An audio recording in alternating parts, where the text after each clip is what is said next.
So what we're going to be doing today, we've got two drawing sessions of 25 minutes each. One will be a still life and the other will be a person's head. And don't freak out about the person's head part. Once you've done the still life, you'll be well ready for it. Now, I'll tell you a couple of things. We are going to start off with the notan, just like we usually do. There'll be the picture of what I'm drawing will be up on the screen, so you'll be able to draw along with me, and you'll be able to see what I'm doing. It's not perfectly lit, and the angle that the camera is at is a little bit different from what you'll be looking at. Obviously, I'll still be sending these images after the class so you can see what's going on. Also, I want to tell you that 25 minutes is not a long time to do something when we're getting started on a more finished drawing. You know, we've been doing sketches up to now that have been very fast, 5 minutes, 10 minutes, 15 minutes. So 25 minutes is not really, you're just getting started on a more complete drawing. And so what we're going to be doing is getting as far as possible into the drawing with the understanding that, you can spend as many hours as you want to finishing the drawing after. And what I'm going to be doing this next week is I'll be taking both of these drawings to completion myself, and I'll show you at the beginning of the next class, because I literally will put probably 3 more hours, at least 2 more hours into both of them. So because of that, when I was recording myself getting to this point, each of them took longer than the 25 minutes. And so I have sped up the video a little bit. So I'm warning you about that, because if you find yourself not able to keep up with what I'm actually sketching, don't worry, just keep moving along, see what I'm doing. You can always watch the video later, if you want to look at a particular passage. But I was more interested in showing you what the real life process is, even if it is a little sped up, rather than cutting chunks out to make it 25 minutes. Because the fun of drawing is not trying to cram it into 25 minutes. The fun of drawing is sitting down, looking at something that you think is interesting, and starting the journey of drawing it. And you finish whenever you finish it. So we're just going to get started on that part.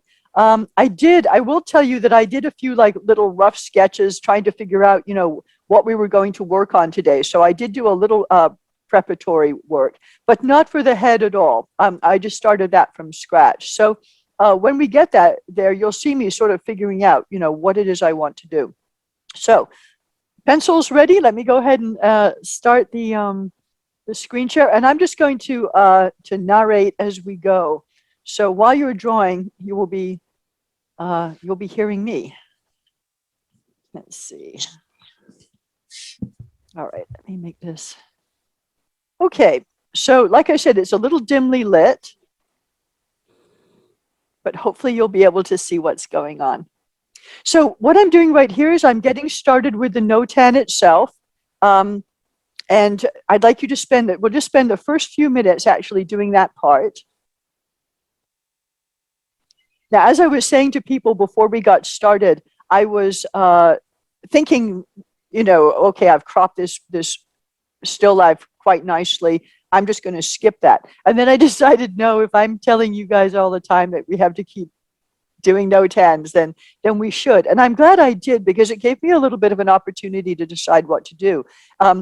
As I was sketching this out, I realized I didn't quite like having the jug and the green upside down pot at exactly the same height. And I decided that when I did the sketch, I was going to try to adapt that and see what I could do that was a little bit different. So all I'm doing here is I've made my little rectangle. I drew a few lines just so, so I could get the objects basically right.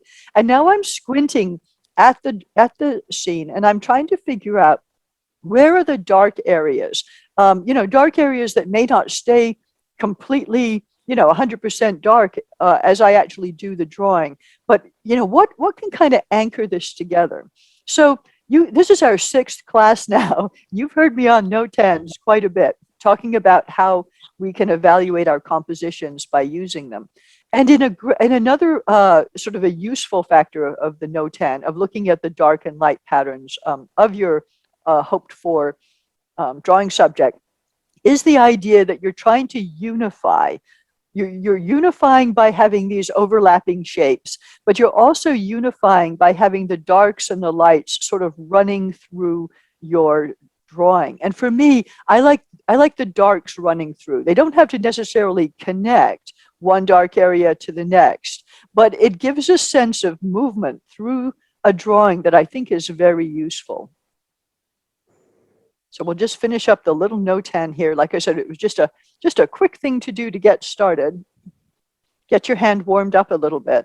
And then from here, what we'll start doing is we'll move to getting the layout of the drawing on the page. So this is when I'm going a little bit faster, as you can see. And this pace of my drawing will continue throughout here as I go. What I'm doing now is I am using lines, just actually mostly straight lines across the area that I've designated as the rectangle, just to very lightly figure out where all of these objects are. Now I've put these lines in, I'm doing it in pencil, and I'm doing them very, very light, because I know I'm going to come in with some charcoal and some darker pencil and start actually trying to find these lines a little bit more carefully.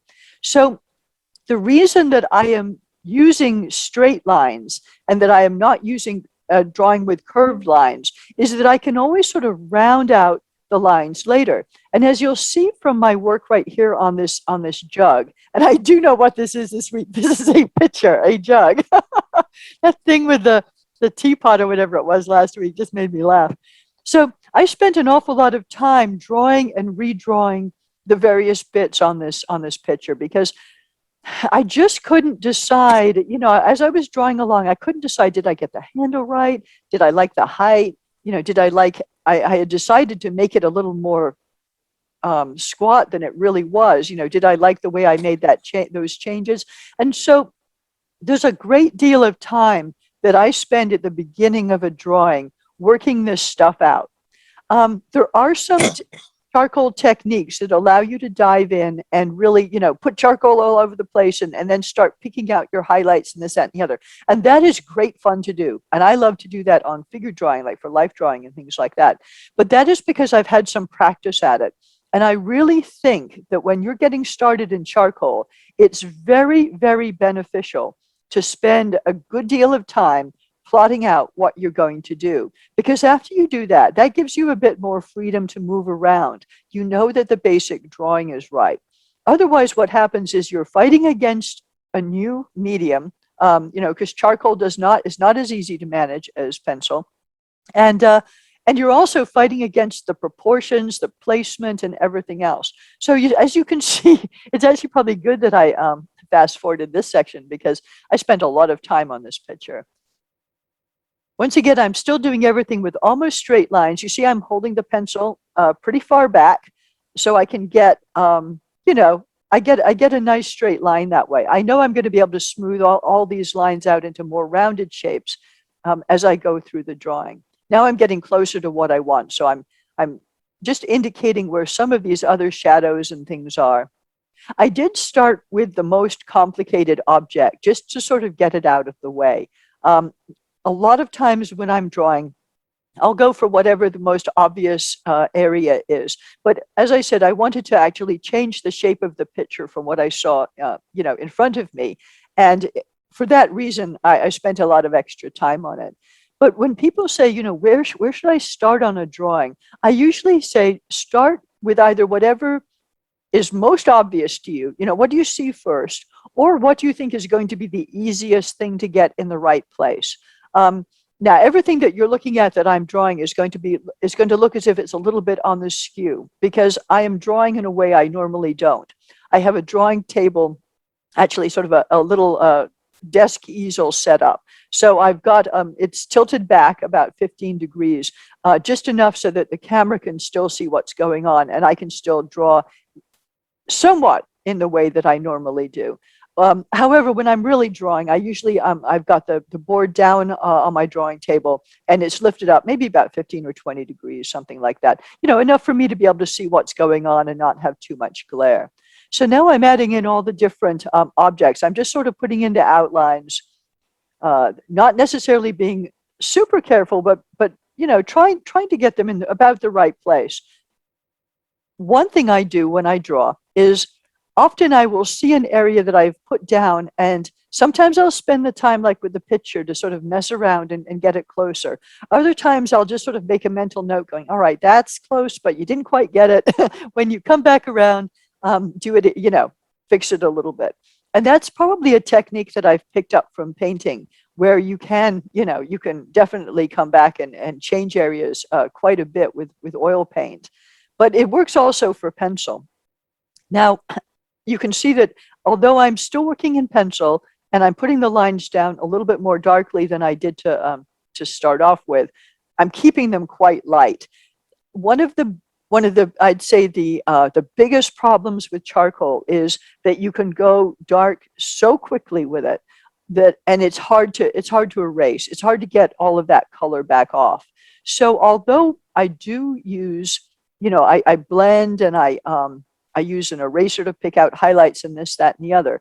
I like to make sure that these initial lines and even the initial stuff I do with charcoal is done with the lighter or the harder lead, so that it's easier for me to see what I'm doing, to pick out the mistakes, to make changes if I need to.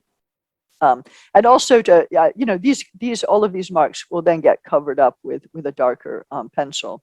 So what I'm doing now is I'm starting in with, I think, let me see, what was that? This was an extra hard charcoal pencil. So it's almost like using a regular graphite pencil, but of course it's charcoal, so you're laying down more of a deposit. Once again, because it's a relatively hard pencil, I get a good deal of control with it. I know I'm going to blend in these areas, but what I'm thinking about right now is I'm thinking about where the light is coming from. And the light is definitely coming from the left-hand side. And so I'm going to go in and start putting in some of that information to do with, with the direction of the light. And also, I'm kind of working some of that, what I saw in the NOTAN in pretty quickly. So a really, really great question that someone asked me this last week. Actually, they've asked me for a couple of weeks, and I keep forgetting to mention it. One was, if you've got your paper, if you're working out of a sketchbook or you've got your paper, more flat, how do you stop smearing everything across the page? And so whether I'm working with pencil or whatever drawing medium, most of them smudge.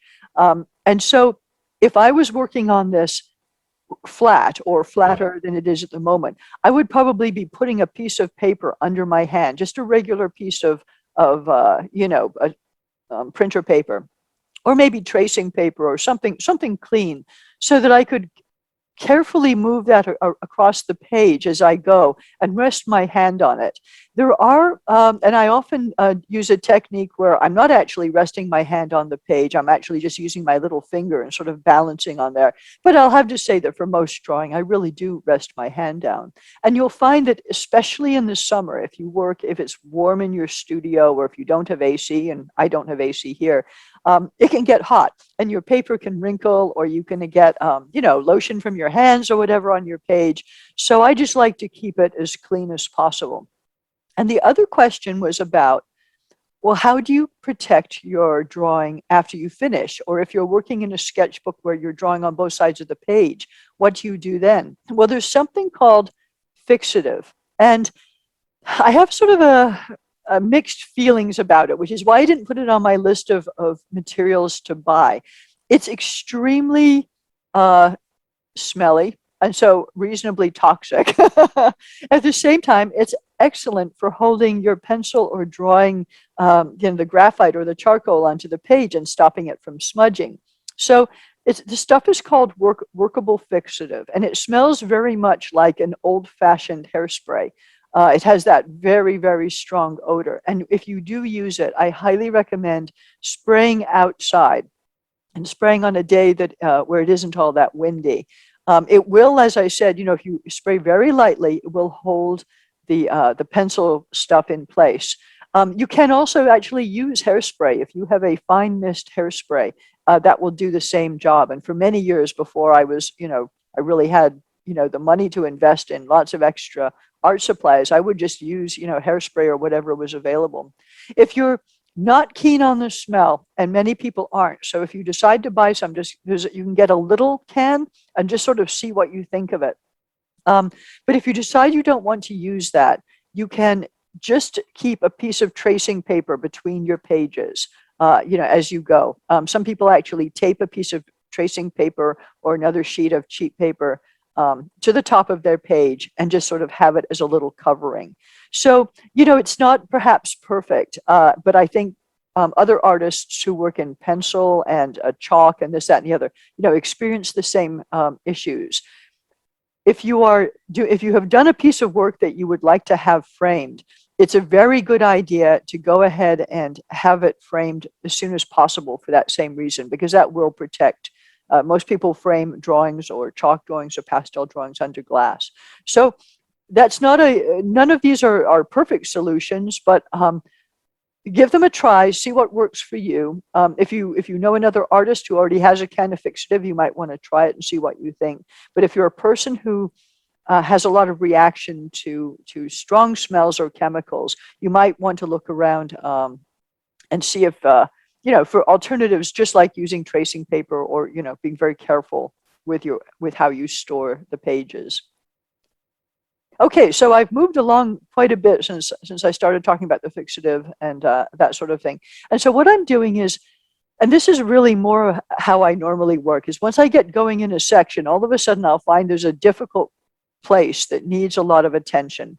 And so for me, I already know that this is going to be a difficult spot for me down here. I've got these lost edges going on. I've got the bottom right of that jug where you really don't see where the edge is. And it vanishes into the side of the wood. But there's a way that's going to work better than others, and I haven't quite hit on it yet. And I'm sort of feeling around trying to figure out what's going on. So I got as far as I could with that section. I know I need to work on it more, but I've decided to sort of move on to something that is easier to see. So this happens all the time when you're drawing or you're painting or whatever. You'll work on a section that is challenging, or that you see, okay, I better start, figuring out what I'm going to do here. And you'll get to a point where you kind of hit a brick wall. For some reason, it's just not working. Rather than continue to beat your head against the wall, I strongly recommend moving on to something that is working, because you might find, or something that's easier, you might find by doing that, all of a sudden, when you look back over at the bit you were having trouble with, you suddenly figure out why there was a problem. So that definitely is what happened for me during this drawing. Now, the other thing I'm doing is that as I'm doing a combination of drawing with line, then I come in and do a little shading with the pencil or the charcoal pencil. And then I come back in some places and smudge, and in some places I don't smudge. And this is in part because I like the mixture of textures. Now, some people like to do charcoal where they smooth out every last thing, and that can create a beautiful finish. I tend to like a little bit of both. And so where do you decide to stop? It's really just a matter of practice. And for me, in this case, it was also a matter of time, because the whole time this is going on, and I'll explain what my setup looked like. So I'm balanced on the end of my drafting table on a stool with an extra cushion to get me high enough so that I could look at this scene, which is also balanced on a second table. I wanted to look at it from the same vantage point that you would be looking at. I've got the camera over my shoulder, so I'm trying really, really hard not to move my right arm or elbow and hit it by mistake in the middle of this. Meanwhile, there's a drafting lamp that is precariously leaning over this entire setup and is sort of blocking my view of this still life. So this is how I recommend you don't work. I recommend instead that you set yourself up in a more comfortable scenario where you can sit and really, sort of think about what you're doing from step to step. So one thing that I'm not doing a lot of, which I normally do when I draw or paint, is every now and again standing up, standing back away from my drawing and having a look at it at the same time that I'm looking at the still life or whatever it is I'm drawing. For this, because I'm feeling, father time on my shoulder, I'm really just sort of going for it. But usually what I do is I take a little moment every now and again to, get up and stretch and say to myself, okay, what am I not seeing? What is happening? What is working? always like to know what's working, and then what is maybe not working. And that is often easier to see, kind of like the notan. Getting back from your drawing is sort of like squinting because you can't see the details. You see the whole thing overall. So what I'm messing about with now is there are other places where where edges are lost. So one of them is on the left-hand side of the green pot. The other is sort of on the back of the same green pot. There are places where the shadows behind all of this are vanishing. And I have to put down a little extra charcoal, knowing that it's going to smudge into the background as I go. I need to be able to sort of plan for that. So it's just a matter of going back and forth and building up layers where you see them. And what happens is as you put down one dark area, you suddenly realize the area next to it is not the right value. It needs to be lighter, or it needs to be darker. Or all of a sudden that stuff that you put down very dark at the beginning of the drawing is no longer, it doesn't pop the same way, and you have to go back. I will tell you that the decoration on the pot, I was trying to hold back and not put it in at all, and I just couldn't resist. I just thought I needed to add that in there. So I know now that I've got, time is running down. How am I going to finish this up? And I thought to myself, well, I need to make sure I get this pot and the interesting way that the light is shining across the interior. I need to at least get that indicated before I completely run out of time. And of course, I'm setting this up with the idea that I will keep working on it for, a couple of more hours out of the camera's eye, and refining everything, refining every little part, changing the values around and this, that, and the other. But if I approach the drawing like this, by trying to get at least the main values and the things that are sort of anchoring each other together, then I've got somewhere to start. And even if I don't get back to this for quite a while, I can see the scene in my head, and I sort of know where to go with it next. Now, if you're working at home and you don't have, like, I'm pretty lucky. I've got a room that's my studio. I can leave things here and they aren't disturbed. But for many, many years, I was working either, in my bedroom, my kitchen, my living room, whatever. And I would recommend, if this is the same situation that you have, if you can set up your still life on a tray or something like that, so that you have it to bring back out again and put in the same type of light. And when we get to the break after this, I'll show you the little backdrop setup that I make that's really easy to store, which you can use for the same sort of thing.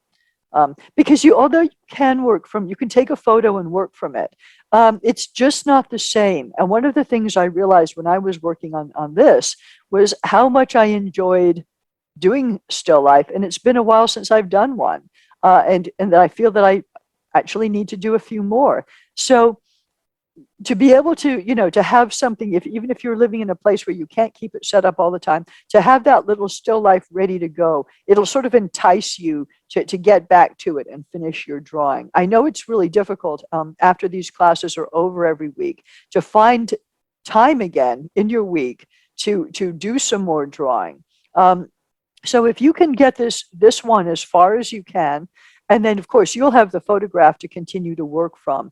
But to try to take it further, consider this a good beginning, and then see how far you can get beyond it. And I'd like to just mention something about beginnings. When you start to draw or paint, it is much more useful that you do a whole bunch of beginnings than it is that you actually that you do a whole bunch of finished drawings. Sooner or later, you are going to want to finish things up. You're not going to want to have things that are just, halfway done. But to begin with, if you don't spend the time trying to get that drawing right, and then trying to get the basics of the scene in place, if you kind of bypass the stuff that you didn't get quite right and just sort of go for the finish, go for the end part, try to add the bells and whistles with the highlights and the darks, but the initial drawing wasn't quite right, you'll constantly be upset because the finish will not look the way you wanted to. It's much better to do a whole bunch of beginnings that don't quite get anywhere, and then sooner or later you'll learn enough that you'll be like, okay, I can take this one a little further because this is solid. I got the basics down. And so you can see here, I once again, I know I'm coming into the end here. I'm adding in some darks to really anchor this thing. By the time I've finished, I will have gone back into the very dark areas, quite a number more times. But right now, I'm just sort of getting the whole bit together, the things that were interesting to me about the drawing as a whole. And let me also point out the fact that I haven't drawn out, and probably will not draw out, the whole right-hand side of that the lower flower pot.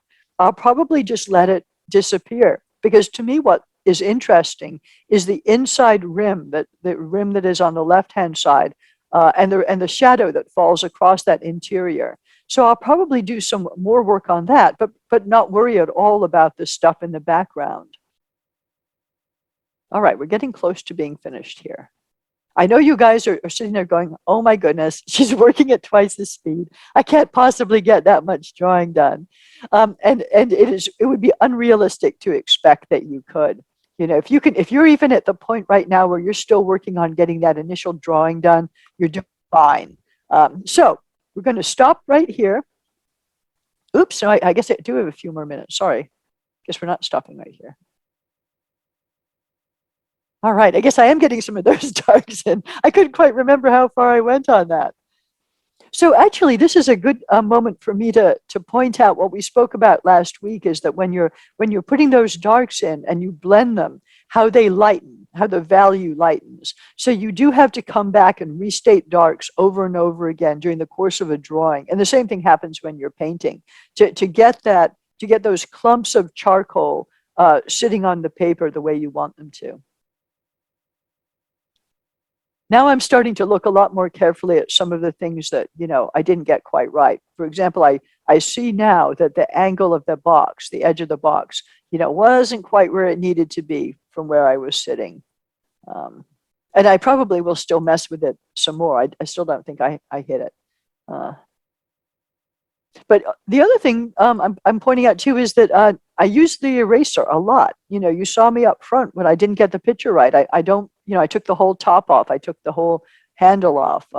I have no problem with erasing large sections and trying to put them in right. Otherwise, they'll just bug me. I'll just be annoyed. And that's no fun. All right, I'm going to be quiet for the last few minutes while you finish up your sketching, get ready for the next one.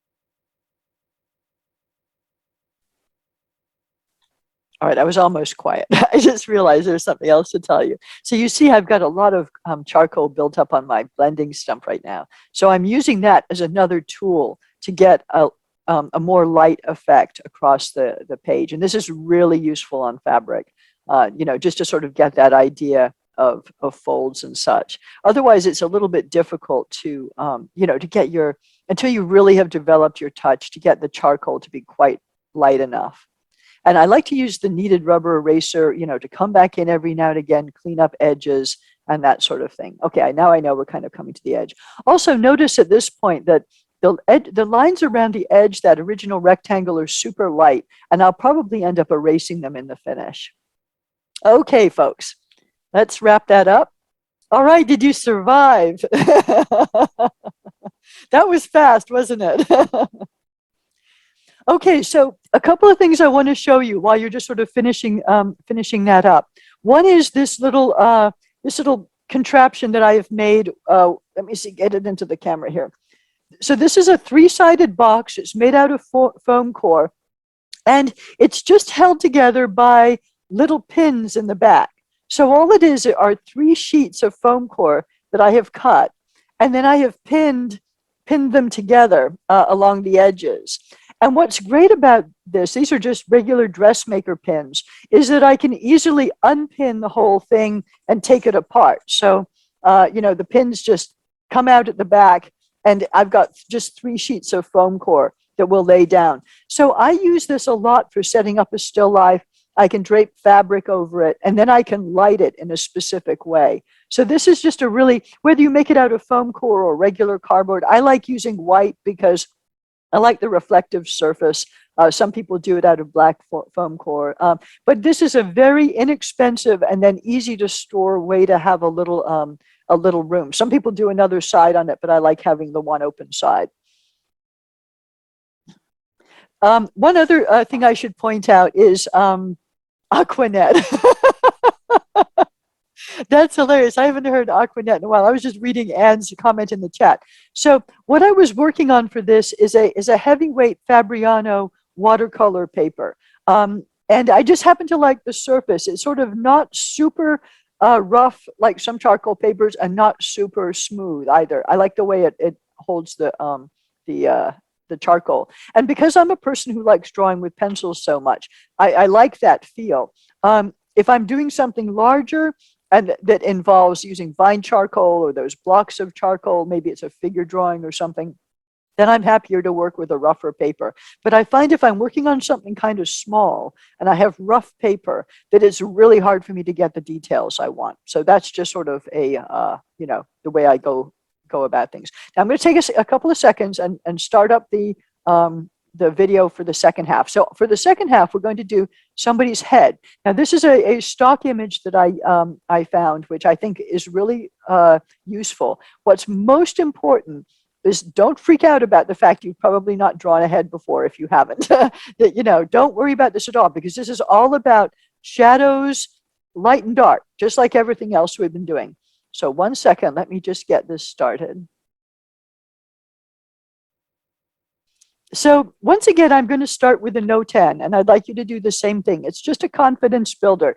And don't think about this as a head, okay? Just squint and look at the dark and light shapes. And it will take just a couple of minutes here to sort of try to find what the heck's going on. But what I have to get you guys to do in order to successfully get through this half is to forget that you're looking at a person's face, and not, just take that right out of your head and squint. Every time you start to get worried and start to thinking about eyes and mouth and eyebrows and stuff like that, just squint again and start looking at the shapes, light shapes and dark shapes. That's all we're worried about today.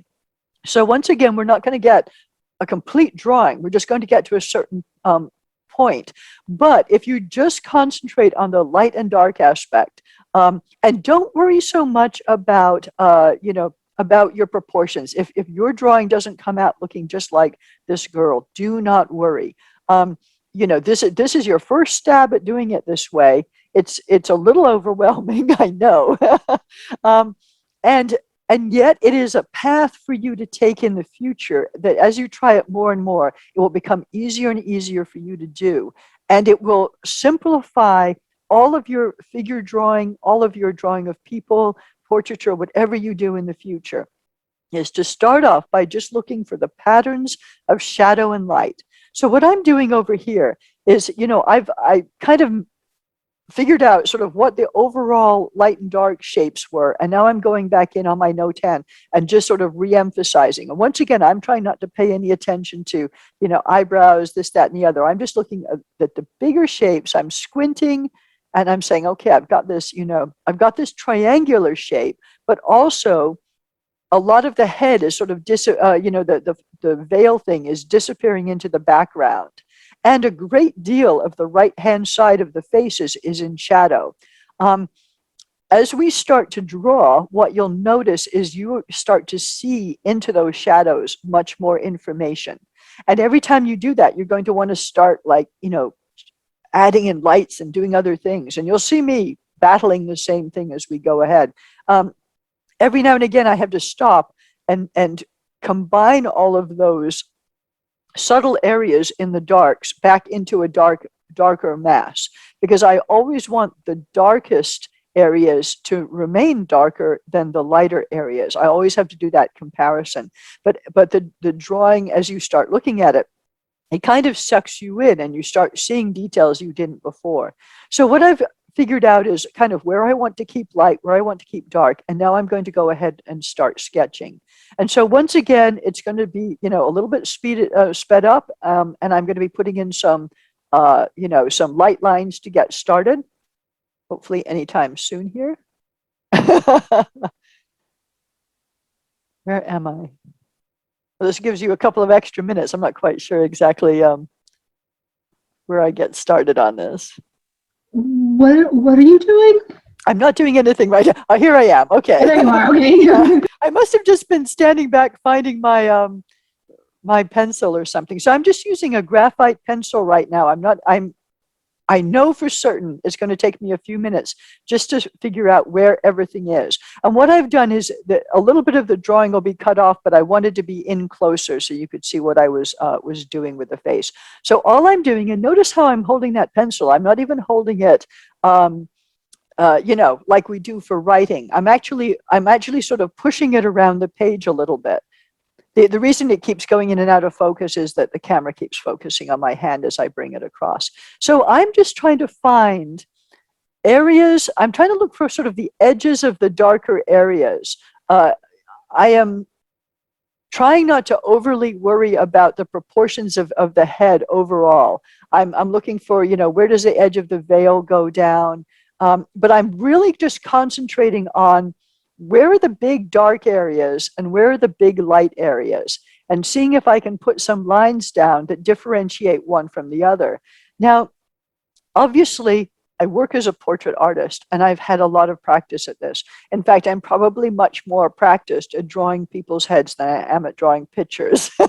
And which is one of the reasons why I was like, I could use a little practice on my still life. I'm going to go back and do some more of that. So I'm very used to having to look for these angles and look for the details, in a person. But I really do literally start this exactly the same way as if I were drawing a picture or something. I'm looking for areas to put down for, and we call them mouth and we call them nose and we call them this, that, and the other. But I am not looking at that. I keep squinting and I keep going, where are these darker areas? And can I start shading them in now? So I already know, although I haven't stopped to correct it, I already know there's something not right about the mouth. And John Singer Sargent said that a portrait, I can't remember the exact quote, but something about a portrait is a painting of someone with something, a little something wrong with the mouth, which I think is really quite funny. But I've decided that, if I start messing with that right now, then I'm not going to be looking for these dark areas that I need to. And that the problems I'm having will reveal themselves once I get some of this other information down. And then I can go in and make corrections. So it's not as if a professional artist always just gets it right the first time. Although, with practice, obviously we get it right a lot. But we sort of know when to stop and take more time because it's going to mess up something we're doing later, or when we can actually come back because we'll actually be a lot more accurate later on when we've got other information sorted out. Now you see that I kind of went up to the top of where the eyebrow area is and looked down to the side of the nose. And these are things I'm used to doing, is sort of, double checking one place against another. And one thing I discovered right away was I hadn't got something right, on that, the shadow I was going to put in. So I used the eraser, got rid of that area. And look at also how I'm using a lot of straight lines. I mean, her face has a lot of, there's a lot of curve to the jaw, but in fact, it curves out and then it curves in and then it curves down to the chin again. But I'm not paying attention to that. I'm looking sort of for the overall shape to start with. And then I'm going to add a bit more in. Now that mouth was driving me crazy. So I came back and tried to mess with it. I know it's still not right, but I feel like, okay, it's a little bit closer. It's not irritating me. I can go on to it with something else. So now I've got a lot of the basic lines down, and it's time to start thinking about shading things in. I'm still working with this kind of soft graphite pencil. It's one of those pencils that doesn't have any wood around it. And I find it's a good starting point if I'm working in charcoal. And I'm also making a note of where these curls are on the side of the face, because really they're not curls, are they? They're just lighter areas compared to the darker areas around them. So I want to know where they are for when I'm starting to add the darker charcoal in. It's really funny watching this sped up like this, because I wish I really did draw this quickly. I would get so much done. So if you think that what we're watching in 25 minutes actually took me more like 45 probably to draw, because there's some thinking that has to go on. Normally I'm not just sort of racing through. But I did want to be able to show you a significant amount so you understood sort of where to go next with all of this. And my plan is, if I'm lucky and can find the time this week, I want to finish both of these drawings. In the beginning of next class, I can show you, how far I took it. Sometimes what happens is you'll make a really good start, and you'll do some more work on it, and then you'll really just not like how it went. Something sort of didn't go right in the middle. If I'm lucky, I know that's coming, and I stop while I'm ahead. And I'm just like, okay, this is where this drawing ends. We're fine right here. Sometimes I keep working at it and it just doesn't get any better. And, I just end up tearing it up and saying, hey, it was a fun, exercise. I know better. I can either start again and will have learned a few things, or I can just, save that knowledge for the next time I'm drawing a similar subject. So I definitely approach drawing as a fun thing to do. I enjoy the process, and I usually like taking my time over it. But I don't let myself get upset if things don't work out. And like I said, often if they sort of worked out and I'm not quite sure, I'll just let the drawing sit for a while. Okay, I want to point out something I just did. Those curls, I didn't draw them following the lines of the hair. I went across and did sort of masses. Those are kind of mid-tone masses of curl. Now, at the end, I'll come back and I'll add some of the darker darks as we would think of drawing hair, going from the roots to the ends, that kind of thing, in just a few places. But in general, if you squint, you don't really see that definition. In fact, there's some fuzziness there because the individual hairs kind of make a mass. So I'm working from left to right, and I'm doing that because it's keeping my page kind of clean as I put down this first layer. As I said, as I go back and have to do more, once I've got the initial layer of charcoal down, I'll have to put a piece of paper down under my hand. Just the way I work, I do rest my hand down for a lot of what I do, and I know that that's going to cause a problem. So now I'm using some of that extra charcoal that's on my rag just to, I see some of these mid-tones that are going on. I know I'm going to want some of them, picked out a little bit, and so I'm putting them down. Now, once again, I'm still bugged about the mouth and the chin and what's going on down here. So I'm thinking that what I actually have to do is actually move the whole mouth down. And so I was double checking against the nose. Now, I know already, because I know how this ended. I know how the movie ends. That there's still more work to do there. I didn't get it quite right. I ended up with a mouth and a nose that I liked, and a chin that I liked, but it wasn't necessarily the one that I was intending to draw. Now, if you're not drawing a portrait and you like the way it turns out in the end, you don't have to worry. You can just leave it as it is. Because I tend to look at people from a portrait point of view, I am going to go, okay, what was the problem, and what do I need to do to solve that? In the meantime, what I'm doing, just to get myself in the right direction, is I'm looking for the darks and lights that I can find.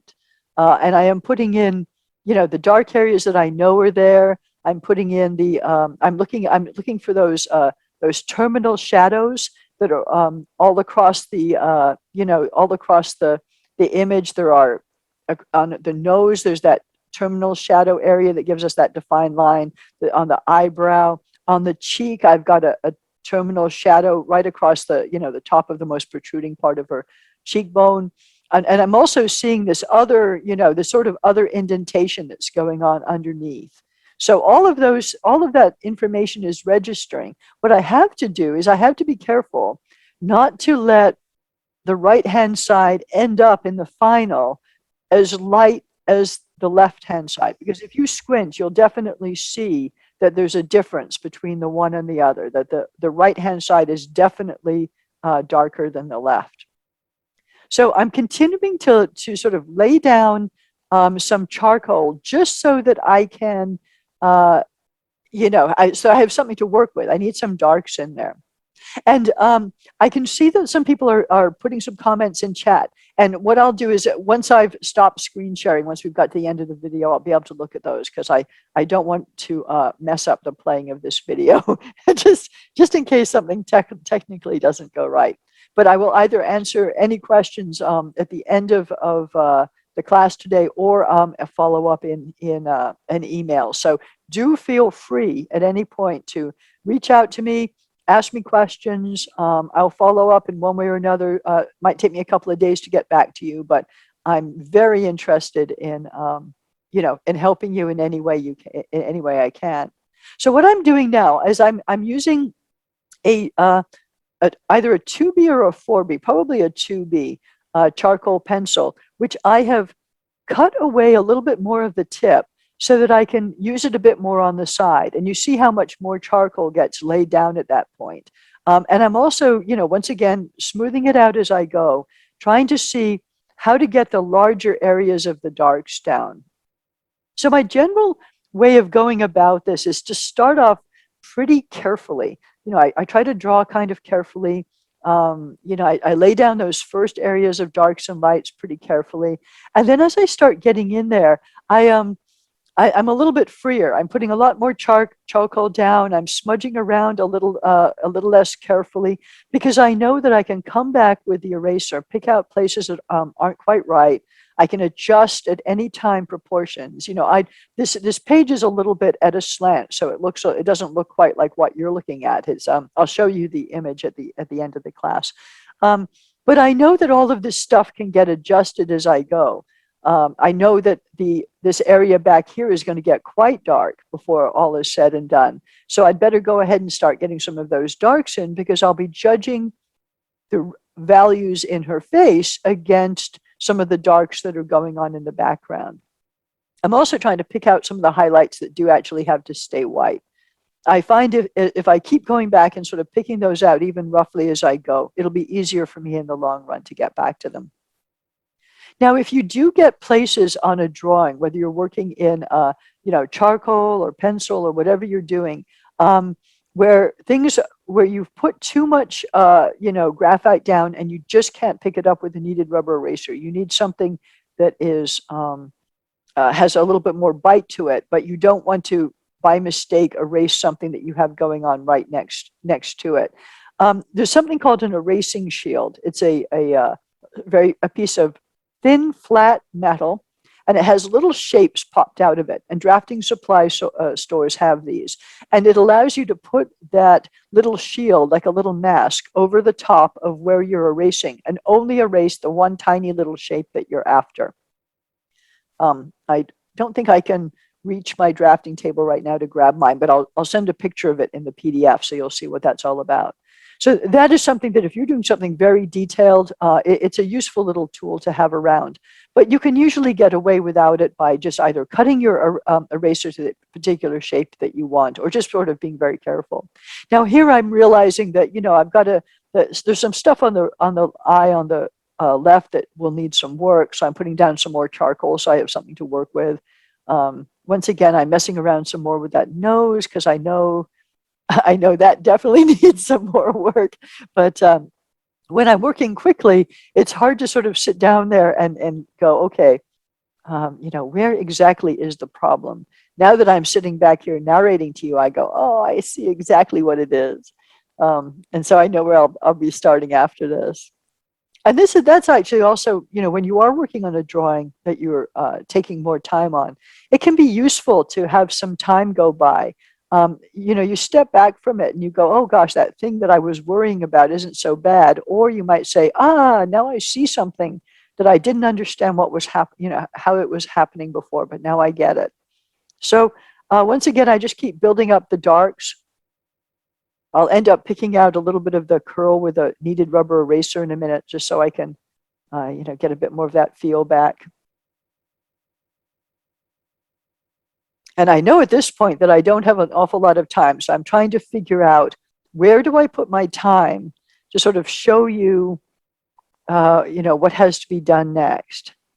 So I am doing a little bit with the eraser, just to show, how you can come back in and sort of pick out the curls, pick out the highlights, add a little definition. And you can also, so you can, of course, you can change the shape of a kneaded rubber eraser to be the shape that you want it to be for whatever reason. But you can also sort of make the end kind of roundish and use it to more gently pick up areas of charcoal where you want it to be a little bit fuzzier. So a couple of things that I can see, for example, around the nose area that I'll address as I continue to work on this is along the bridge of the top of her nose, the vertical. It's a very sharp shadow, very, very heavily defined. But on the as the shadow falls away onto her cheek, that's a lot softer. But I'm going to want to be very careful about where that softness occurs. So that'll be something that as I work on this, I'll be going into the right side of that shadow from the nose and paying a lot more attention to how that falls over and exactly where those lines are.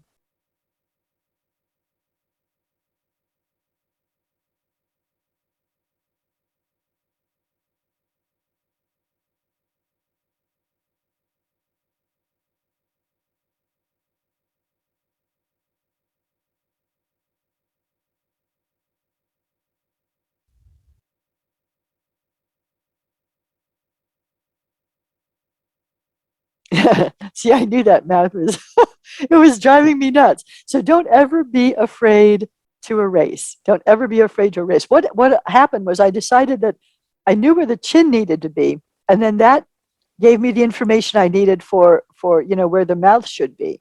So I decided, well, I could either just leave it and be annoyed by it, or I could just do what I needed to do, which is sort of start to move that lower part of the head around in such a way that I was getting things closer to where they needed to end up. So I know that in the time I have, it won't be, I won't hit it quite right, but I'm like, oh, okay, that's much better because now that area underneath the nose has the right amount of room to move in.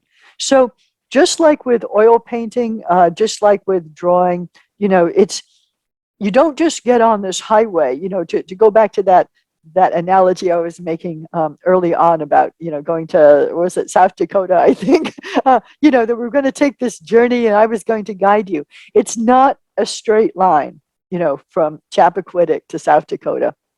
There are lots of highways and byways. And if you think about artwork and producing artwork and drawings and paintings like popping toast out of a toaster, boom, it's done, and it's all about the end product, you miss most of the fun of drawing. To me, the fun is the process of getting there and making little discoveries about what you're able to do with your drawing medium, what you're able to teach yourself to see about things. And it's fun to be able to see something that, you knew it was in the ballpark and suddenly you're like, hey, yeah, I just solved a real problem. It's really starting to come together. I understand something that I didn't understand before. And so I really dislike that phrase about, oh, it's all a part of the journey. But in this particular case, I really do think it's the process of drawing that's the fun bit. And it is great fun if you do at the end up with something that you actually like looking at. But it's contemplative. It's the sort of the meditation. Sometimes it can be difficult if you have a noisy household or a lot of demands on you to find the time to quietly draw something, and take 3 or 4 hours on it or whatever it happens to be, which is why I promote sketching the way that I do, because I think that You know, it's better to do a sketch than not to do a drawing at all. But it is also really lovely to take the sort of time that it requires to really look deeply at a subject, whether it's a still life, whether it's a person. It really doesn't matter. It's just a whole bunch of, you know, it's either light forms or shadow forms. And how can we use our powers of observation and a little stick of burnt wood to create the illusion of a person or an object on a piece of paper? You know, it's really amazing that we as humans possess this ability. And it's just a matter of practice, really, to get you to that point.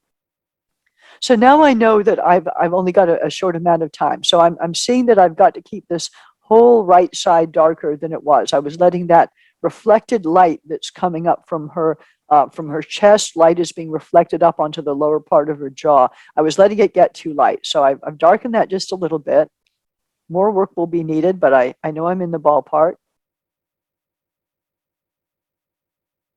And I would say this would be about time to start thinking about wrapping up your drawing. I think at this point I'm going to be adding a little bit of the background as well, just to, the reason I'm going to do that is I don't actually need a background, but I want to have those relative darks there for me to sort of balance the lights and what I do with the rest of the sketch or the drawing again. So I want to have, you know, some idea of what that dark stuff was. It was in the note 10, so it's going in the drawing. Now I'm starting to get a little fussy. So one thing I do is I have one of these soft brushes that I use for brushing when I'm working, especially with charcoal and sometimes with pencil. It stops me from smearing my arm all the way across the page.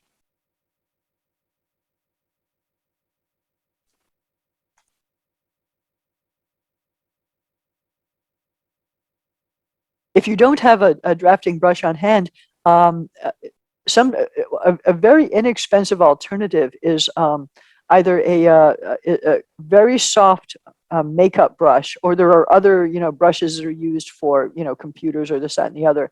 You can often find products that can be used as art products, but are not sold as art products, and they're much cheaper. I'm always on the lookout for those sorts of substitutes. So here what I'm doing is I'm reminding myself that if I squint, the back of that veil really does sort of disappear into the background. You know, we can see a little bit of a delineation, but it could also very easily be drawn so that there really isn't a difference. And so I'll show you the complete sketch in a minute so that you can see, you know, what I did with the business that's behind the drawing. But I thought it would give me some clues as I continue this to get that part down.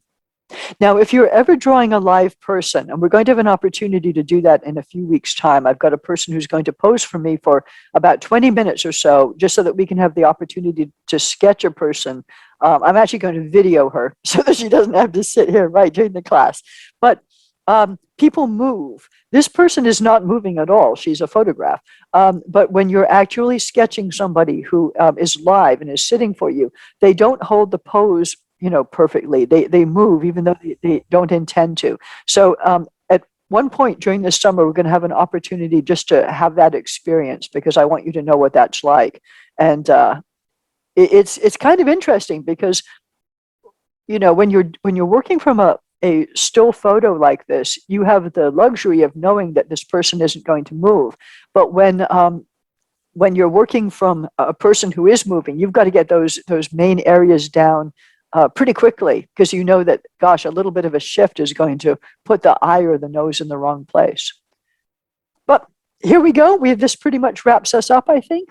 I'm very close. I'm putting in a few of the darks that I know the light is shining from the left-hand side over there, so I'm just sketching some stuff in. So I have some, you know, carbon down on the page, basically, to work with in the future. Let's see. Okay, we're done.